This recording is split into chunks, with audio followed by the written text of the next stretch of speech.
eu gostaria de falar de Jair Bolsonaro, tão criticado, muitas vezes tão pouco compreendido. Para Bolsonaro, moldar o futuro é a suprema arte de um governo. A visão do presidente Bolsonaro é muito clara. Ele está trabalhando para as próximas gerações e não para as próximas eleições. E ele tem firme na sua mente que, em 1º de janeiro de 2023, quando entregarmos o nosso bastão para quem nos suceder, o país deverá estar com suas reformas prontas, com a base em condições, para que então tomemos o rumo daquilo que tem que ser o nosso destino manifesto. E mais ainda, que o nosso país viva as 4 liberdades que um dia um ex-presidente desta grande nação americana, em seu discurso do State of the Union do ano de 1940, falo de Franklin Delano Roosevelt, assim expressou, que no nosso país a liberdade de expressão, a liberdade de religião, a liberdade de não ser submetido à vontade de ninguém e a liberdade de não ser medo vigorem sempre. Muito obrigado.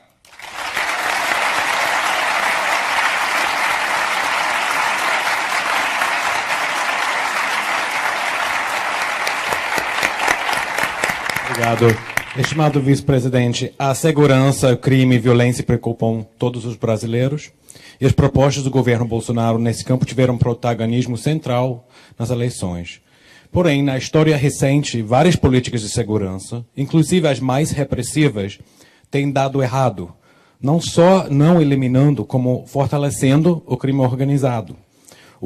O próprio nascimento do Comando Vermelho na Ilha Grande, fruto da Lei de Segurança Nacional durante a época do governo militar, o massacre de Carandiru, que acabou dando na fundação do PCC em São Paulo, depois transferiu os líderes do PCC para diluir seu poder, mas que só acabou dando no espalhamento do PCC pelos 27 estados, erro hoje em dia reconhecido pelas autoridades paulistas. E agora o sistema penitenciário federal, que foi feito para conter os chefões do crime, mas acabou lhes dando uma plataforma de networking tão bom quanto o Harvard Brasil Conference, ajudando o Comando Vermelho a tecer uma malha de alianças com facções locais. Sendo assim, quais providências o governo tomará para assegurar que estas novas políticas não estejam dando errados? Ou se derem errado, como vocês vão detectar a tempo? Quais serão os sinais de alerta que eles fariam parar para repensar e fazer os ajustes necessários ao longo do curso? Obrigado.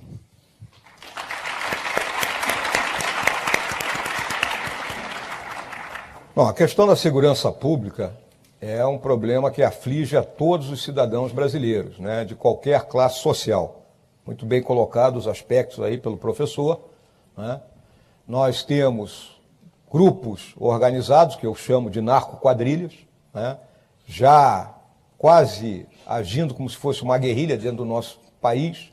Temos áreas dentro das nossas grandes cidades que a gente pode considerar que são áreas liberadas, né, onde o Estado, para entrar lá dentro, ele tem que entrar em força, né, tem que usar toda a violência, né, que não deveria acontecer para isso.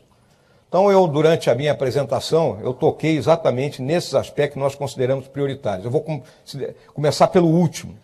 Se nós não tivermos um trabalho consistente, permanente e vigoroso na área social, nós não vamos resolver esse problema nunca. Nós vamos enxugar gelo. Poderemos ter a melhor polícia do mundo, poderemos ter o melhor sistema prisional do mundo, mas com as pessoas vivendo amontoadas em favelas, sem acesso à água, sem acesso à luz, com o traficante colocando a televisão a cabo para eles, sem direito à propriedade da casinha que eles lá construíram, sem ter rua, sem ter esgoto, nós não vamos resolver o problema. Então nós temos que agir, professor, de forma vigorosa na área social. As outras medidas são claras. A nossa legislação penal, na minha visão, na visão do nosso governo, ela é branda ainda. O criminoso tem que cumprir seu tempo na cadeia. Ele mata uma pessoa e 5, 6 anos depois ele está na rua para matar outra pessoa. Temos que discutir o problema do criminoso menor de idade. Com 17 anos de idade é um homem. Ele pega e mata uma pessoa, passa 3 meses e volta. O tráfico hoje recruta esse tipo de elementos. São os recrutas do tráfico. Como nós vimos em países da África, de guerras tribais, de soldados meninos, nós temos soldados rapazes e meninos no tráfico nas nossas grandes cidades. Então temos que lidar com esse problema de forma coerente e organizada. E o sistema prisional, né? As prisões, tem prisões que são masmorras. A pessoa não vai se corrigir. A instituição que eu servi durante 46 anos, o Exército Brasileiro, tem um regulamento disciplinar. No regulamento disciplinar do Exército, diz o seguinte, que a punição só é válida se ela educa. Como é que eu vou educar uma pessoa se eu jogo numa prisão que é uma masmorra, onde ele vai conviver com toda a sorte de elementos totalmente desajustados, sem ter uma atividade laboral, sem ter uma progressão educacional? Então nós temos que mudar esse quadro do sistema prisional.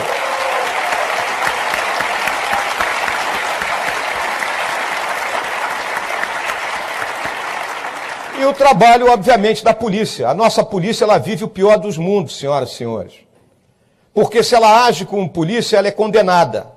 E se ela cruza os braços, ela também é condenada. Então nós temos que melhorar a capacidade operacional, em termos de inteligência, equipamentos modernos, e a capacidade tática de saber agir nessas situações e só ir ao confronto quando ele for simplesmente inevitável. Então são essas as atividades que nós temos que fazer, são atividades que são responsabilidade inicial dos nossos estados, mas o governo federal vem trabalhando em conjunto. Está aqui o meu amigo, dileto amigo, governador Witzel, né, onde nós estamos buscando as soluções para que o nosso Rio de Janeiro realmente volte a ser a cidade maravilhosa.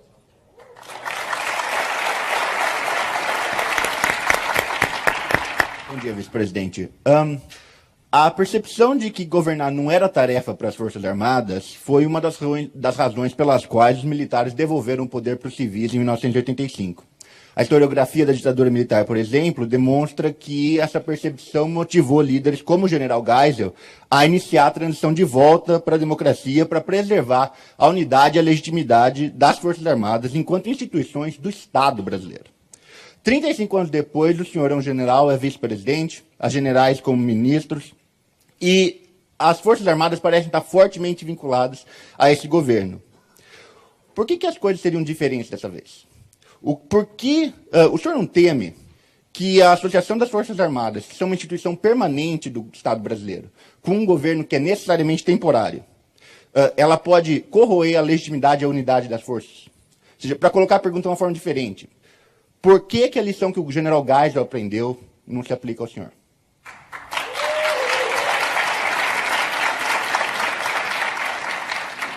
Bom, vamos olhar o seguinte, o general Geisel não foi eleito, eu fui.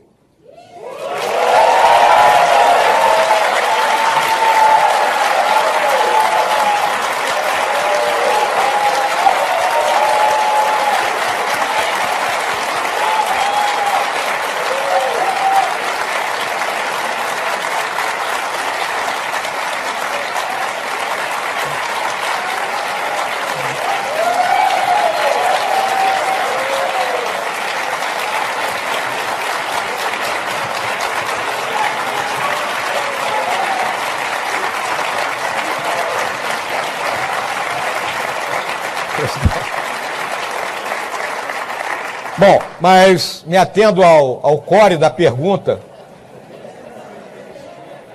As Forças Armadas não estão no poder. As Forças Armadas continuam com a sua missão constitucional, cada uma com seu comandante. A missão constitucional, eu lembro sempre, defesa da pátria, garantia dos poderes constitucionais e, por iniciativa de qualquer um desses, garantia da lei e da ordem. O que ocorre? 2 militares foram eleitos. O presidente Bolsonaro, 30 anos fora das Forças Armadas, ele é um político, mais político do que um militar. Mas carrega dentro de si, obviamente, toda aquela formação que nós tivemos. Durante algum tempo ele buscou, nos quadros políticos, um parceiro para a candidatura dele.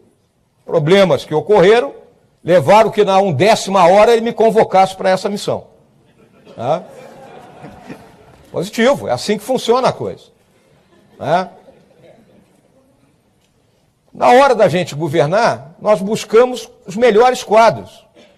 Às vezes, alguns aqui, óbvio, podem discordar, óbvio, a opinião é de cada um de nós, isso faz parte do jogo democrático. E óbvio que os companheiros que nós conhecíamos dentro das forças, foram convocados.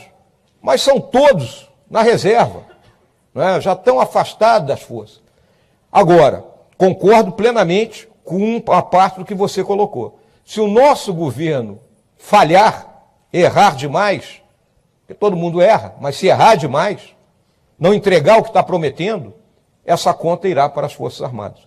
Daí a nossa extrema preocupação e as palavras que o presidente falou na noite, no domingo à noite, no dia 28 de outubro, quando nós fomos eleitos, que ele olhou para mim e disse assim: nós não podemos errar. Então é isso.